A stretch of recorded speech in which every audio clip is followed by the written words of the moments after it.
Bonjour et bienvenue dans ce nouveau chat ActuSite Club Patrimoine. Et aujourd'hui, nous avons beaucoup de chance. Nous avons l'honneur de recevoir le président Jean-Pierre Rondeau. Ce soir, c'est Jean-Pierre et Jean-Pierre. Merci. Sont dans un bateau, l'un tombe à l'eau et ça fait Rondeau, c'est ça? Ça dépend, ça peut faire corvée. Jean-Pierre, on va innover un nouveau format, si tu veux bien. On va faire les coups de gueule de Jean-Pierre Rondeau. On se verra 2 fois par an et tu viendras nous voir en nous disant ce qui te plaît sur le marché, ce qui te plaît pas. Quand même, tu es connu dans le métier pour ça. Donc, on va aller au bout de l'histoire. Et on se tutoie, on triche pas. On Des se fois, on se tutoie, voit, ouais, mais parce que, là, tout le monde sait qu'on se connaît bien, donc on ne va pas tricher non plus. Mais on va y aller très très vite. Mais avant de commencer, que serions-nous sans lui, notre geek adoré, l'archaïsant Georges de la Taille qui porte la particule, comme l'histoire porte ses incohérences. Georges, bonjour. Bonjour Jean-Pierre. Allez, on y va, la règle. Merci pour ce surnom très moderne, ça fait plaisir, ça fait jeune, c'est geek, bien. ouais. Non, toujours aussi simple, posez toutes les questions que vous voulez dans la petite zone sous la vidéo. On posera les questions en direct aux deux Jean-Pierre et avec grand plaisir. Alors, on va peut-être se perdre un peu entre les Jean-Pierre, mais bon, ça peut être sympa quand même. Allez, on démarre très vite. Alors, on a 3 thèmes aujourd'hui, puis ce sont les coups de gueule de Jean-Pierre Rondeau. Beaucoup de temps, bien évidemment, sur la profession, le métier, la perte d'huile. On démarrera par ça. Et puis, on finira par 2 coups de gueule assez récents aussi. Enfin, un coup de gueule et une proposition que je t'ai faite. Le deuxième coup de gueule, ou le deuxième, c'est la fiscalité. Tu fais un gros coup de gueule sur Bercy suite à l'affaire Finarea. On y reviendra quelques temps. Et puis, l'assurance vie, parce que la semaine dernière, vous l'avez vu, c'était le Halloween de l'assurance vie. Beaucoup de nouveautés, des contentieux et surtout le gouverneur de la Banque de France qui veut absolument baisser les taux. Alors, est-ce que c'est pas la fin de l'histoire? Nous en parlerons avec Jean-Pierre Rondeau et bien évidemment, nous verrons les conséquences pour les indépendants. Mais on commence par le métier et on rentre direct, Jean-Pierre, dans le vif du sujet. La perte du I, tu as poussé un coup de gueule, tu as dit que tu n'étais pas content après tes petits copains autres présidents d'association qui ne t'avaient pas prévenu. Alors raconte-nous. Je ne suis pas content effectivement contre la CIP parce qu'on travaillait ensemble depuis pas mal de temps et il ne nous a pas prévenu qu'il avait lancé donc un changement de nom. Ce qui m'a le plus interpellé, c'est la façon dont la CIP a déposé les armes sur une simple déclaration d'intention de M. Parrain de l'AMF, qui lui a déclaré qu'en fait, il pensait que pour qu'il n'y ait pas confusion chez les clients, peut-être que le mot indépendant figurant dans le statut pouvait être en confusion avec le mot supprimé donc d'indépendant dans le conseil indépendant. Donc voilà. Mais moi je rappelle que notamment avec Pomaré, donc président de la CIP à l'époque, on est monté à l'époque à Luxembourg et qu'on a obtenu. C'est à Bruxelles. À Bruxelles. J'ai de la mémoire, tu vois. Oui, mieux que moi. Je suis une personne âgée. Ouais, un senior. On a remarqué on a obtenu que on nous dise que le statut n'était pas un problème, le mot indépendant dans le statut. Mais ça c'est antédéluvien. Mais non, c'est pas. C'était les gens qui tiennent le porte-plume, là-bas. Ils sont pas à la retraite aujourd'hui. Premier point, je sais pas, mais ils tiennent le porte-plume. La deuxième chose, c'est que dans l'ESMA, il n'y a pas ce mot, sur le problème sur le statut n'existe pas. Donc qu'on le perde, on va peut-être le perdre.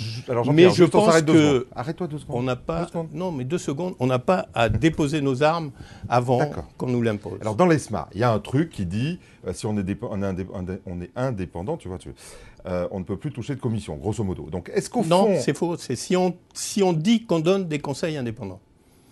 C'est pas lu comme ça. Mais bon, on y viendra, on peut relire le texte, mais néanmoins, au fond, est-ce que ça clarifie, est-ce que c'est gênant, cette histoire de perte de vie? Parce qu'on a l'impression qu'après tout, il y a eu un petit affolement le jour de Patrimonia, et puis qu'après on se dit, après tout, il y aura des indépendants et puis des libéraux, on appellera ça comme on veut. J'ai été d'autant moins affolé que d'abord je n'étais pas au débat, je tenais un stand. Premier point, que personne n'est venu m'en parler. Donc il n'y a pas eu de panique chez nos adhérents. Après, ils prenaient tous le train. Chez nos adhérents, il n'y a pas eu de panique, oui, mais on est resté assez longtemps, y compris à échanger quelques verres. Donc personne ne nous en a parlé. Je l'ai découvert, peut-être certainement dans ton blog, dans les jours qui ont suivi. J'ai demandé un entretien à l'AMF, j'ai rencontré M. Parrain, et il m'a dit, j'ai pensé qu'il y aurait peut-être conflit. Mais après, on peut se mettre autour de la table, on peut discuter, on peut voir si on fait un mot ou pas. Je pense que dans le cadre du changement de nom de nos amis, il aurait été correct qu'ils nous en parlent. D'accord. Je reviens sur le fond. Au fond, c'est pas gênant, donc. Pas très grave. Je pense que c'est grave. Même pas mal. Je pense que c'est grave parce qu'on laisse entendre qu'on n'est pas indépendant et moi je prétends qu'on est indépendant. Moi, vous allez m'expliquer pourquoi l'AMF est indépendante. Est-ce qu'elle est indépendante? Elle est payée par nous. Elle est payée par les contributions des banques, enfin des sociétés de gestion. La CPR, elle est payée par qui? Elle est payée par les banques, elle est payée par les compagnies d'assurance. Est-ce qu'ils sont indépendants? Est-ce que c'est le sujet? Eh bien, si, c'est un sujet. Ils ne sont pas indépendants. On devrait payer un impôt, une taxe, du moins, à l'État, et l'État leur redistribuerait. Mais on ne devrait pas payer. Ne casse pas cette table, s'il te plaît. Voilà, excuse-moi. Je suis un passionné, et quand je suis passionné, je demande pardon à ceux qui... Est-ce que tu vas te bagarrer sur le i, ou est-ce qu'on dit que ça va, il vaut mieux aller sur d'autres combats? On continue à se bagarrer. Si on nous l'enlève, on nous l'enlève, mais on continue à se bagarrer sur le i, bien sûr. Alors, j'ai une dernière question. Mais on a pris à la CIP, on a pris à la compagnie nos précautions. D'accord. C'est quoi les précautions? On a pris nos précautions. C'est quoi les précautions? Vous avez déposé la compagnie des CGP.com? C'est les CGPL. On a pris nos précautions. Oui, c'est bon. Voilà. Bon, ça, c'est fait. Alors, tu nous as dit, j'étais un peu énervé par mes petits copains associatifs, là. Est-ce que c'est pas très grave? Non, je pense que la politique de la CIP, je suis très copain avec le président, les deux, et j'ai plein de copains à la CIP. Mais moi, je considère... Institutionnellement aussi? Institutionnellement aussi.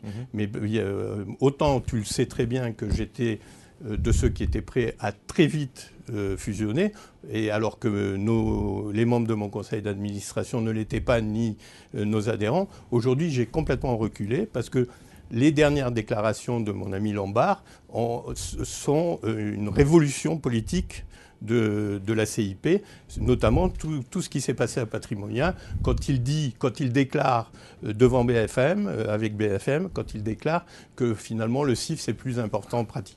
Il ne le dit pas exactement comme ça, mais c'est plus important que le CGP. Pour moi, c'est une révolution en arrière. Il donne raison à ceux qui ont fait le choix d'être des associations mixtes, et donc il donne le choix.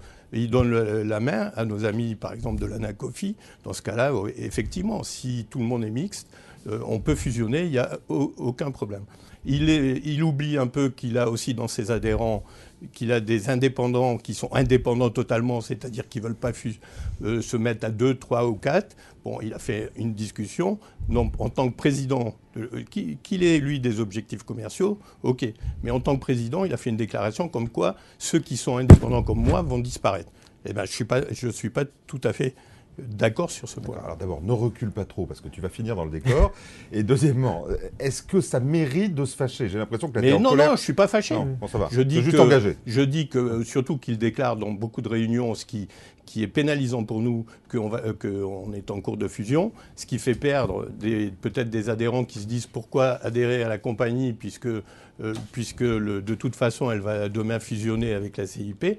Donc nous on ne souhaite pas, je ne souhaite pas qu'aujourd'hui on parle d'une quelconque fusion malgré toute la sympathie que tu as pour ce procédé. Donc tu n'es pas pour le mariage tout de suite. Aujourd'hui, je recule. Mais tu restes fiancé quand même? Ah, on est très amoureux. D'accord, super. Allez, voilà. On va parler aux internautes. On a un internaute qui vraiment vous titille. La parce CIP. Il nous dit que vous avez déposé le 30 septembre la compagnie des cgp.fr.com.org.eu. Il n'y a plus aucune vie privée. Peut-être ou sûr. C'est public. Vous avez déposé... Ah non, je ne sais pas, on a déposé des centaines, des milliers de noms. D'accord, ça coûte cher, hein? On est très riche. Bon, c'est 10 € par an, Jean-Pierre, dans le Allez, domaine. on continue. Vous devriez savoir. On continue. Non, après, on a beaucoup de questions, surtout sur la réglementation et le rôle de la compagnie CGPI, parce que finalement, on dit que toutes les associations disent que c'est chacune elle qui a tout fait. Non, moi je dis donc, pas. Voilà, donc il nous demande finalement, vous, qu'est-ce que vous avez fait? Qu'est-ce que vous en pensez aujourd'hui? Moi j'ai dit, j'ai fait d'abord comme tous les autres, on a tous fait pareil, si ce n'est que quand on est monté à Bruxelles, dont je parlais tout à l'heure, il y avait que 2 associations réellement présentes, c'était la CIP et nous, c'est tout. Voilà, et c'est à ce moment-là que les fonctionnaires, qui sont quand même les gens importants, à la commission, les fonctionnaires les plus importants de la commission qui travaillaient, donc Hugo Bassi qui était le responsable administratif et sa collaboratrice qui s'occupait plus spécialement de nous, ils ont compris qui on était. Ils ne savaient pas qui on était. Ils ont compris qu'on était les seuls en Europe à avoir appliqué MIF 1. Avec les lettres de mission, etc. C'est moi qui, le lendemain, leur ai envoyé. Et puis, ils ont compris la deuxième chose, c'est que dans le monde, on est assez exceptionnel, à part les gérants de fortune suisses, on est les seuls à pratiquer 5 métiers.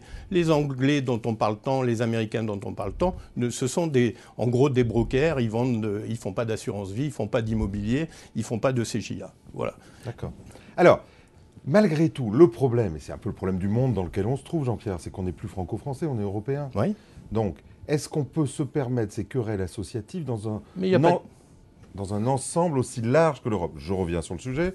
Tu dis, on ne va pas à la fusion, au fond, pour des raisons qu'on comprend bien, tu les as exprimées, et tu nous dis, au fond, dans toutes les associations, il y a des gens qui font du haut de bilan, il y a des gens qui font que du démarchage, etc. Est-ce que, vu de Bruxelles, tout ça, c'est pas de la petite querelle? Est-ce qu'on n'aurait quand même pas intérêt à fusionner? Non, parce qu'il existe des grandes associations, je pense à la FG, etc. Et il existe aussi des représentants qui sont à côté ou qui sont dans les deux pieds dans la...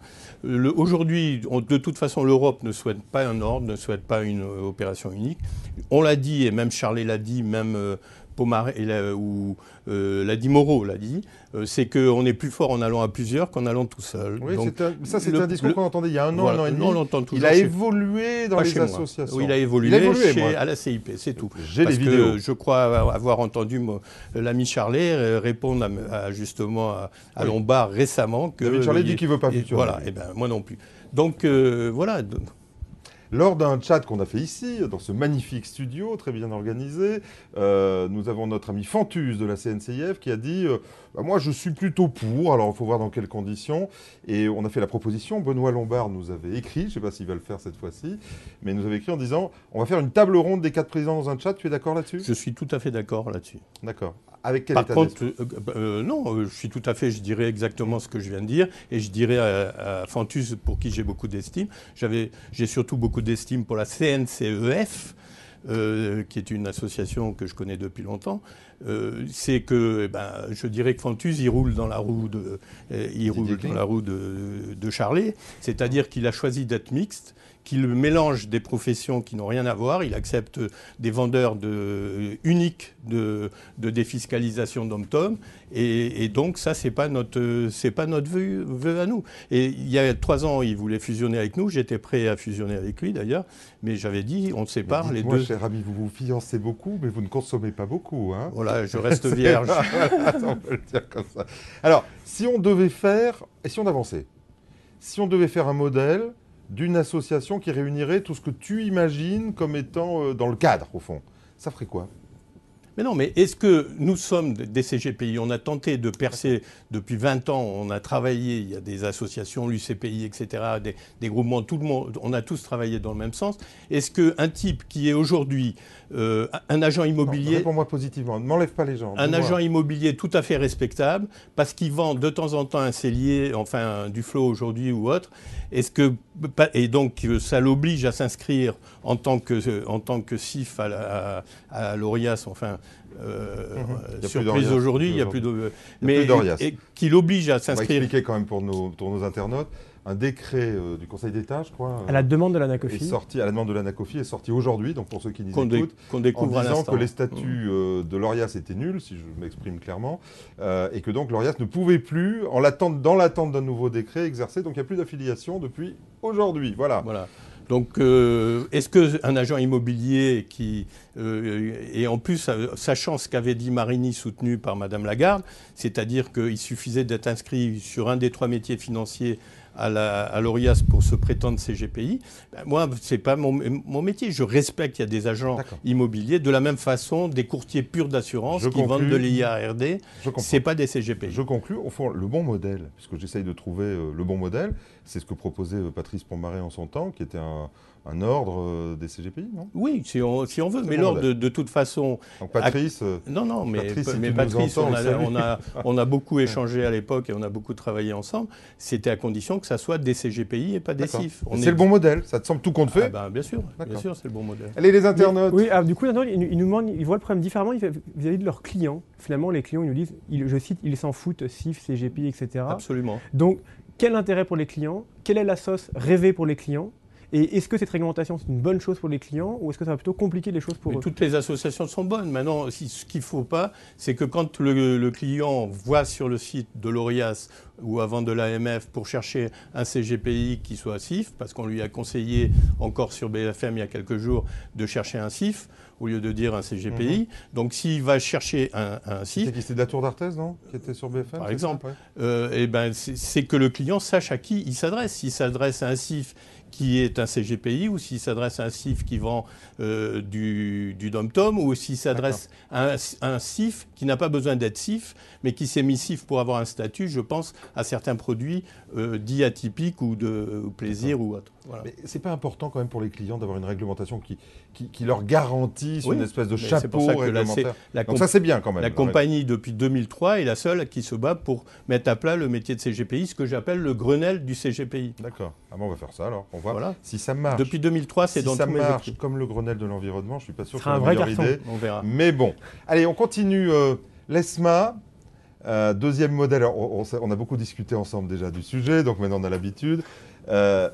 Qu'est-ce qui va se passer au fond? Parce que tu nous dis depuis longtemps, on va garder les coms, c'est sûr. Et là, on a entendu Xavier Parrain à Patrimonia nous dire, écoutez, aujourd'hui c'est 50-50, on est sur la bascule. Il y a d'un côté les Anglais et les Néerlandais, de l'autre côté les Français et les Allemands. Les Allemands sont avec nous et c'est pas gagné les coms. Qu'est-ce que tu en penses? Moi, j'ai toujours dit que je suis un optimiste. Je suis l'optimiste depuis septembre 2011, suite à notre entretien dont j'ai parlé tout à l'heure.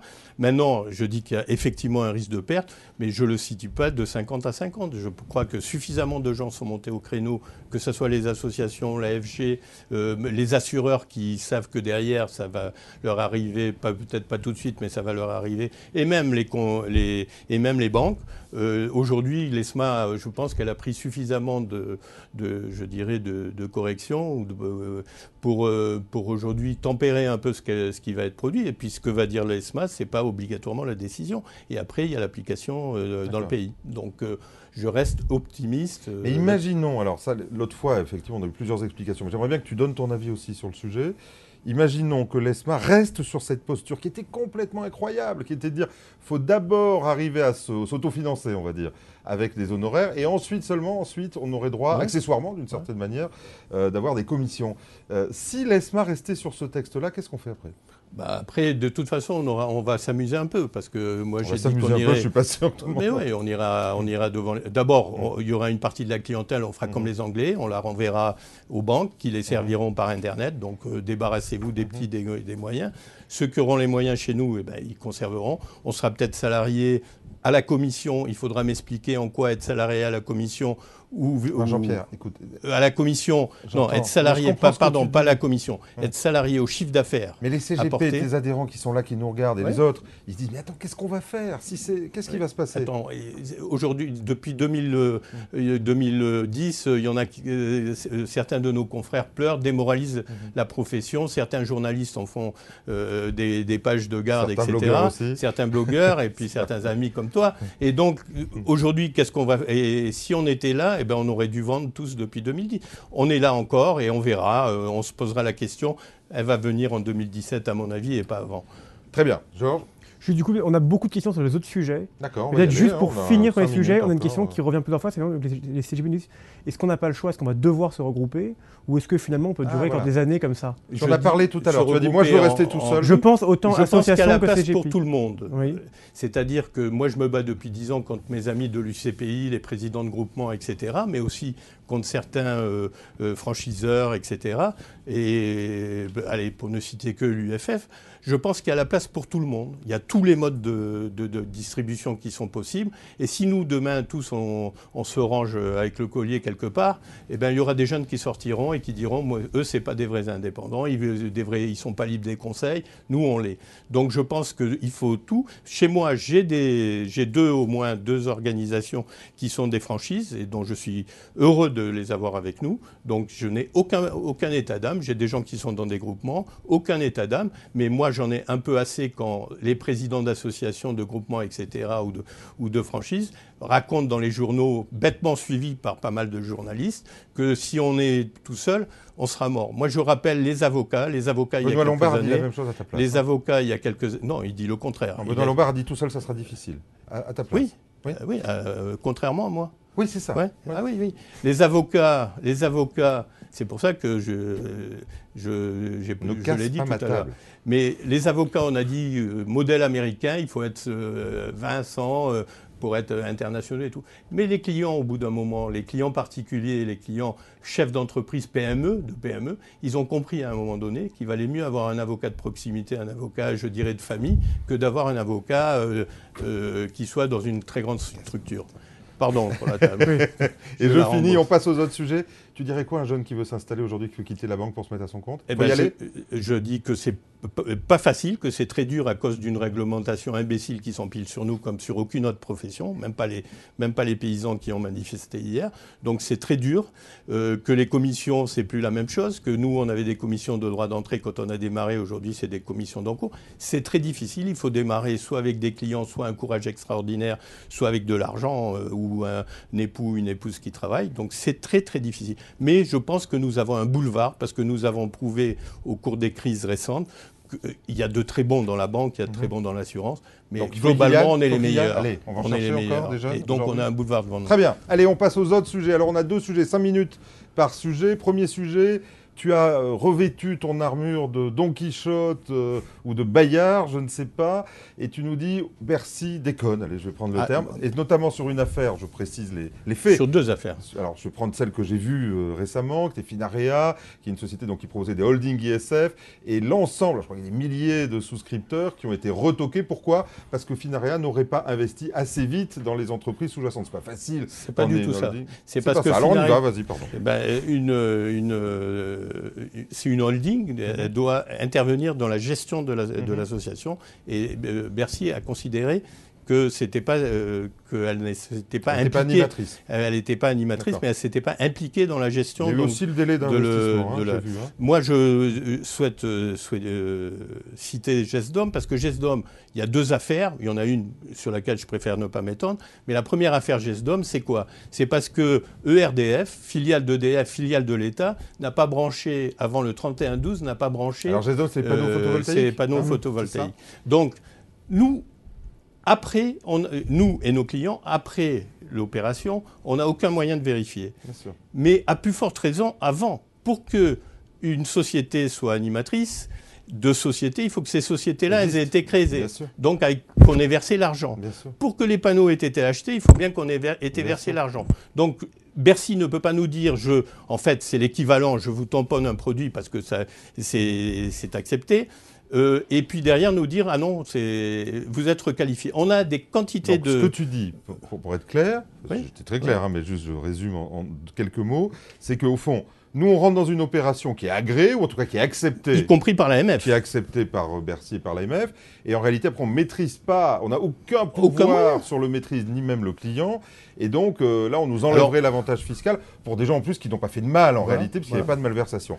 Qu'est-ce qu'on peut y faire? Qui peut attaquer? Est-ce que ce n'est pas aux associations d'aller à la bagarre? La proposition, moi, malheureusement, on est tout seul à la compagnie et nos confrères, de la même façon que pour la RTO. La RTO, c'est une bombe. Non, reste sur le oui, sujet. Non, mais c'est une bombe et on je passe un message. Reste sur le sujet. Et donc, nous, on est les seuls donc, à se battre là-dessus. On demande une loi Scrivener, c'est-à-dire combien ça a été la protection pour les gens qui faisaient du crédit immobilier. On débloquait l'argent au fur et à mesure des problèmes. On veut, nous, ce qu'on veut, on veut bien prendre des risques, on veut bien faire prendre des risques, puisque l'État nous demande d'investir dans les PME, etc., ou dans les pays exotiques.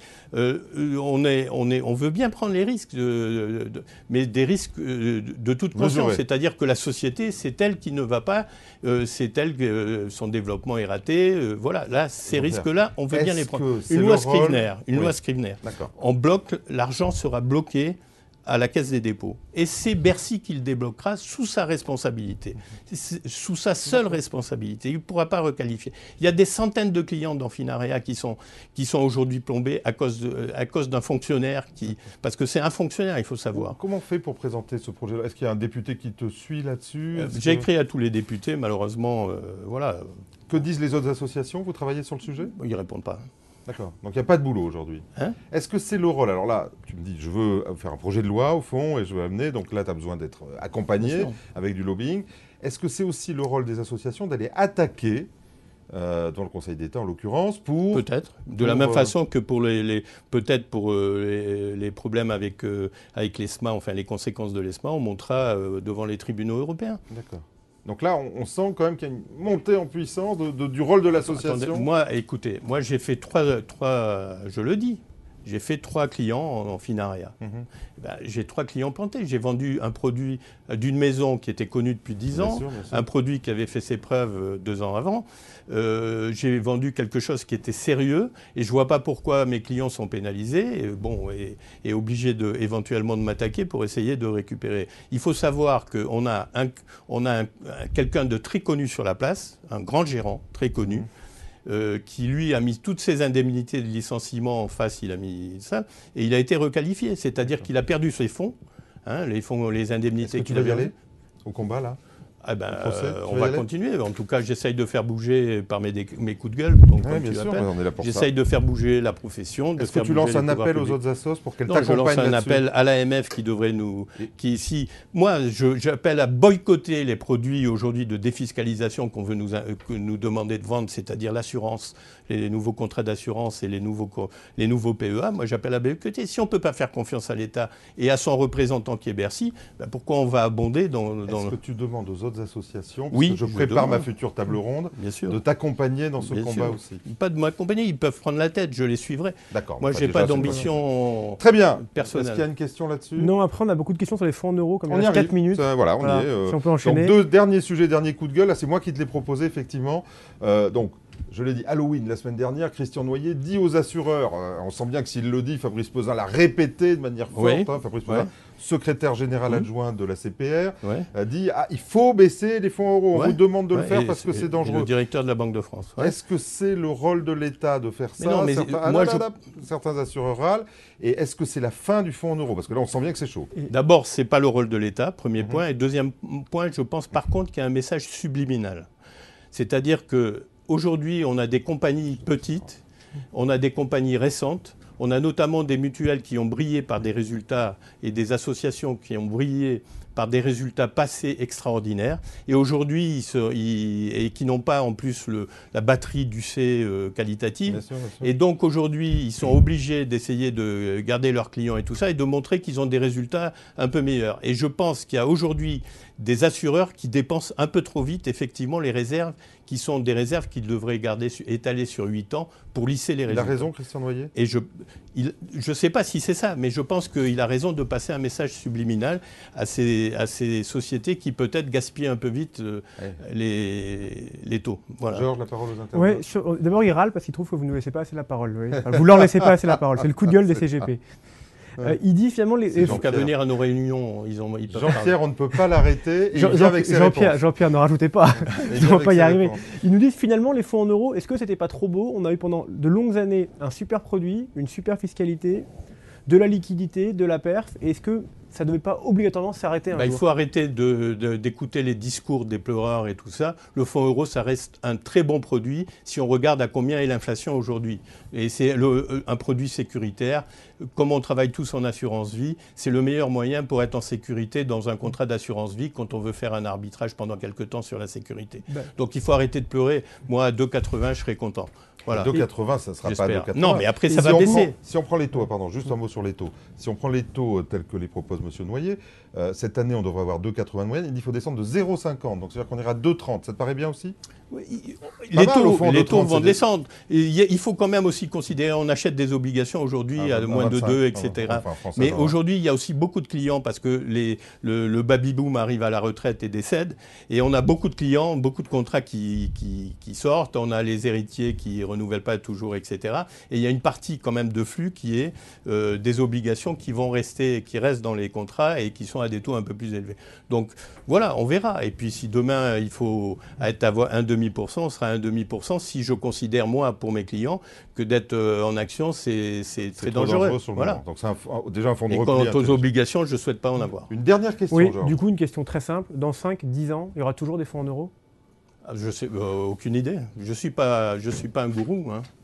Ce que je crois, c'est qu'on est pour 10 ans en déflation. Alors 10 ans, ça ne veut rien dire, parce que je ne suis pas un gourou. Mais on est pour 10 ans en déflation. Parce que je suis content qu'aujourd'hui, tout le monde s'inquiète de la déflation. Moi, j'ai dit en 2009 qu'on n'était pas sorti pour 10 ans. Jean-Pierre, merci. Un dernier mot, juste pour... On n'est pas trop fatigué quand on mène ces combats tout le temps? Tu t'en sors comment? Tu dors combien d'heures? Oui, je mène ces deux vies-là, plus ma vie pour les parachutistes, pour les Français d'Algérie. Tu vas pas nous chanter des chansons pour les militaires. harkis, mais non, ouais. Pour les harkis, donc je mène plusieurs vies, effectivement, mais ça m'amuse. Mais tu es toujours dans le combat? Je suis passionné, ouais. Tu es toujours dans le combat? Bah ouais, en tout cas pour la profession, c'est mon premier combat, voilà. Merci beaucoup. Tu as vu, on n'a pas eu tout le temps qu'on voulait, donc tu reviendras 2 fois par an. On va te faire pousser des coups de gueule. Merci à vous d'avoir été attentifs. Effectivement, alors il faut le savoir, Jean-Pierre, il vient avec ses réponses et moi, j'essaie de poser mes questions comme je le peux. En tout cas, c'était sympa. Et on va juste s'excuser. Effectivement, il y a bien une trentaine de questions qu'elle n'a pas répondu. Donc, voilà. Donc, pour la prochaine fois. Merci de votre fidélité. On se retrouve jeudi prochain, toujours dans le métier, et nous recevrons un des cabinets mythiques de la profession, en tout cas important, c'est Cyrus Conseil, avec ses 2 dirigeants, Meyer Razogui et j'ai perdu. José Zaraya, pardon. Excuse-moi, José. Donc jeudi même heure, en plateau, vous pouvez leur poser toutes leurs questions sur leur vision du métier. Gardez-vous bien, comme dirait Bogdan.